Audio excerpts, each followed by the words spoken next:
G'day guys, welcome to another video in my stash series.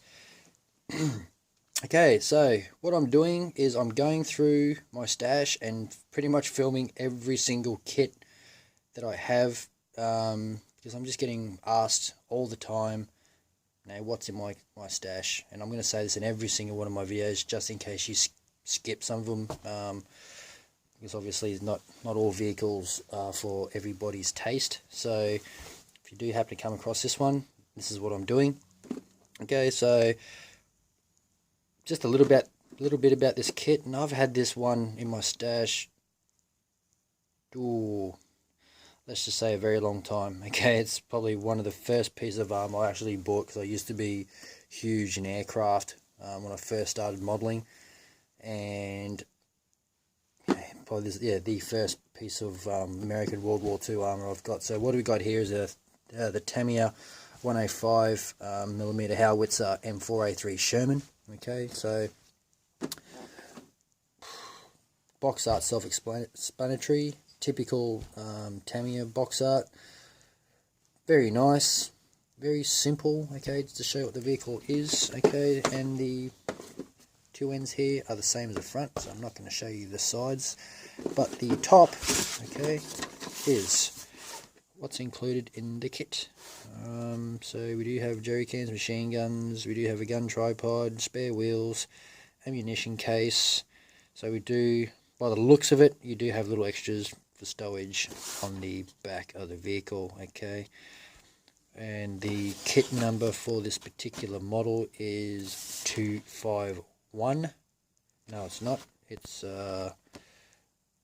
35251.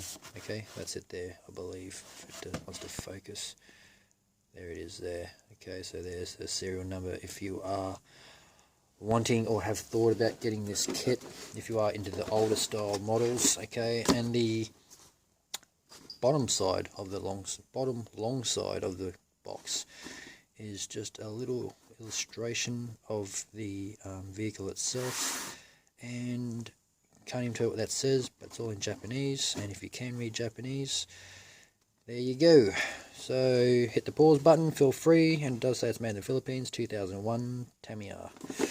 Alright, so open this box. Alright, so surprisingly, instructions are still white. Okay, fold out, typical fold out. Decals are yellowing a little bit, not much, but I've always kept my decals inside the instruction sheet just to protect them a little bit more, and they don't seem to be cracking or splitting or anything like that. But from what I remember, I don't build a lot of Tamiya kits, but from what I remember, these are really nice decals to apply, and they're very easy to use. Okay, so that's what the decal sheet looks like. And the instruction book, typical Tamiya, is always filled with information and just safety things, especially for beginners. It tells you what kind of tools that you will need or to assemble these kits, and there is a paint list of what you're going to need for this build. Okay, so they are typical Tamiya. It's always going to be in Tamiya paint, just to flog off their own stuff. And step one, as you can see, is basically just lower hull assembly and all the bogie suspension. Okay, and drive sprockets, and throwing them all on the side. If you're like me, personally, I would be leaving these off till later, because that way you can paint all the road wheels, because having tyres on these road wheels, you paint them separately. If you glue them all on now, you're going to run into all sorts of dramas. I know a lot of my mates actually just build it all together, and magically they get the wheels looking really nice. Okay, I'm one of those guys that just have no idea how to do that. I just sort of, I do it the hard way, I guess. But we've got spare tracks, okay, and each section is labelled clearly so you know what you're doing. So we've got attaching upper hole parts. Okay, so we've got all the tools and things like that. And then we've got all the lights, we've got the travel lock system, we also have just more like headlight guards, the driver and the machine gunner hatch. Okay, so we're more of a just more protection grill like bars here. Got a hammer, and just see all these little XF little tags here. So if you're new to building Tamiya kits, if you are new to the hobby, that's what these are. Just keep a look at, because they all the colour through these. The colour description is just described throughout the whole build, so you have to take notice of that. Okay, and then moving on to step 9, we do have the 105 gun barrel assembly. It does sound like what I'm talking. It does sound like I know what I'm talking about, but I don't, because I'm just reading this off this. And then we got the turret assembly. Okay, and then we do have touching the cupola. So, alright, so there's machine gun assembly there. And it just says number of decals to apply. So that little arrow, when you see these little arrows throughout the instruction book, it just shows you what kind of they're the decals you have to put on. Alright, and we do get a commander figure in here. Okay, so we do have a little plate to slap on his, or would be his knees, okay, his upper thighs, mate. And you have to slap and glue him in there, so you have to paint him up separately before you throw him in. And his head's just poking out of the turret, okay, so out of the cupola. So you've got the whole assembly, and then we got rubber tracks. I've actually got aftermarket tracks for this. So just for this is what I think, this is why this kit has been sitting in my collection for so long, because it does have rubber band tracks. And all you guys who do know me, I'm a big hater of vinyl tracks, even though, you know, it's a lot of these vehicles don't have any track sag. It's just vinyl tracks, and I just refuse to use them. That's my rant. But we do have ammunition cases to assemble as well, and we've got oil cans and all the stowage on the back. So you do get a lot of stowage in here as well. But I do have the some resin stuff as well that I can use for this build later on. And then we do have a machine gunner figure, a rifleman figure, with 2 rifleman figures, and then we've got all these little accessories, you know, typical Tamiya figures. Just get all these little extra parts to throw on the figures, give more detail. And it looks like you get figure bases as well to glue them down, so they just stand up on their own. So you don't have to fix them down to a diorama base. You're just having it as just a standalone model on your shelf with figures standing around it. So that's a nice touch. Okay, and then turning over to page 9, we got markings. So we do have 2, I believe. So 2 different options. We've got a December 1944 Dens version. So it's a snow scheme, winter scheme, and then we do have a February 1944 Germany, so that will be a green variant. And option C, so we do have 3 options. We got a 14th Armored Division 7th Army, January 1945, France. Okay, and then we've got paintings of the figures, especially the commander, the paint guide, and this can be a little interesting read too. Just a little description on the painting. Stripes, base coat. So if you do want to read that, I'll zoom in just for you guys, because I'm such a nice bloke. But so yeah, just have a squiz of that. And it's just all they're talking about is yeah, just painting the figures and things like that. And you've also got decal application. You know, if you're, you know, and I'm more, yeah, especially for the new guys, and I just keep drumming that over and over again, because the videos I do aren't just for the experienced veteran modelers. These mostly for the new guys who are out there that are interested in learning how to model and just seeing some of the stuff that I have. Okay, so, and then obviously on the front page, I've skipped all that, is a write-up on the vehicle. I'll zoom back out again. So there's just a write-up on the M4A3 Sherman. Okay, so it is in multi-language, so there's like 6 paragraphs or 6 sections, and each one is in different language. Okay, so have a read of that if you can see it. You should be able to see it if you're looking on a big monitor.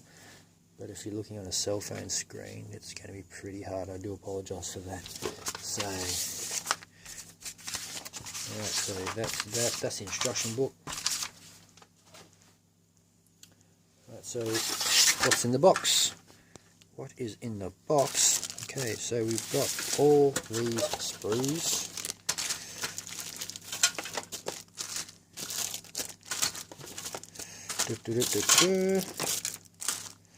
And there's the nasty rubber band tracks. They're all bent and warped, but they will be getting thrown out. And then we got your upper and lower hole. Okay, so let's have a look-see. Oh, I'm trying to sit down, been standing up all this time. Okay, so the upper hole. Oops. Okay, so the upper hole, I'm not really familiar with the Sherman, guys, because I've never actually built one, but I just bought this kit just because I think I actually picked up a pretty good deal back in the day. I was on sale, must have been, because otherwise I wouldn't have bought it. Well, details, I mean, you guys make up your own minds if you're into Shermans, what the details are like, but I'm just showing you what's in the kit, guys. So like I said, this isn't a kit review, it's just an unboxing. But from what I can see, in my opinion, is the details are quite nice. You can never really fault Tamiya kits, because you know they do put a lot of the kits are easy to build, because you know obviously Japanese people, you know, don't have a lot of time, so they like to smash the kits out pretty quick and get into painting and move on to the next one. They're very simplified, but still very nice detail within the models themselves. The lower hole is pretty basic, okay, so but there are some still nice details there. You know, by the time you add all your weathering and things like that, you know, this can look like a really, this can become a really nice model if you do put the time and effort into it. Just because it's not a $120 kit, you know, with all the best details, if you can't paint the model, then it's going to look really bad, so just remember that. Figures, this is sprue WZ, okay. Yeah, they're not bad for figures. If you want to upgrade with resin figures, that's completely up to you. But you know, just me, I'm not a figure painter, so there's no point in me spending heaps of money on resin figures, because they'll just look like crap if I try to paint them. So in my case, I've just got to learn how to paint figures, until I get better at them, before I start spending more money on them, obviously. But that's the figure sprue. Okay, so that's the detail on the figures there. They're still pretty nice, and you can't complain for Tamiya figures. Getting figures in the kit. And then we got all the accessories like helmets and tools, machine guns, the Thompson, and looks like a BAR. Okay, M1 Garands. We got grenades, water bottles, shovels, gun holsters. Okay, so okay. And then we've got the commander figure, and then looks like, okay, so you get mirrored sprues, I think. Hang on, yep. So they're mirrored sprues. So luckily, you do have another Sherman in your collection.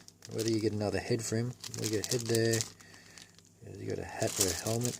Okay, so but you do get two figures. So you do get two commanders in this kit. So like I said, if you are building another Sherman, you've got another one spare floating around. But there was your ammunition boxes and things like that. Okay, so that's pretty cool. And looks like some more figures. So you do get a stack of figures in this thing, in this kit. Spare track links, drive sprockets. Okay, idler wheels. We do. And once again, you get two, so you do get another figure as well. So you get a lot of bonuses in this kit if you're after extra goodies. Okay, suspension sprues. We got road wheels and more spare track links. We do have another command. Looks like another figure, but a standing figure or half chopped off torso version with his arms. We do, and there's you got all your light covers in here, all your grill protections, all your light protection bars, and we have a machine gun. rear plate, some wooden crates with some very nice wood grain detail throughout the plastic. We do have the machine gunner and the driver's hatch on this sprue. We do have some poly caps in this little plastic bag, so something is going to be workable. Maybe the drive sprockets on the front, who knows, and the road wheels. Okay, so you do get, are these mirrored? No, so that's one sprue and that's different again. And the final sprue before the box unboxing is complete, we have the turret. We have the mantlet, very short barrel, okay, and we do have some more hatch details as well. But like in most of the kits I show you, there's no flash, okay. It's one thing I do like about Tamiya kits is you don't get horrible, nasty flash. Mold lines are very, very minimal on these kits too, I can tell you that. But that's the Sherman, the Tamiya M4A3 Sherman. So thanks for watching, guys. Thanks for being patient and sticking around and supporting this channel. And if you're not subscribed to this channel, hit the sub button down below. If you like this video, give it a thumbs up. If you don't like it for whatever reason, give it a thumbs down, and feel free to comment down in the description box. And so have a great day, guys. Behave yourselves, happy modeling, and I'll catch you in the next video. See you later. Bye bye.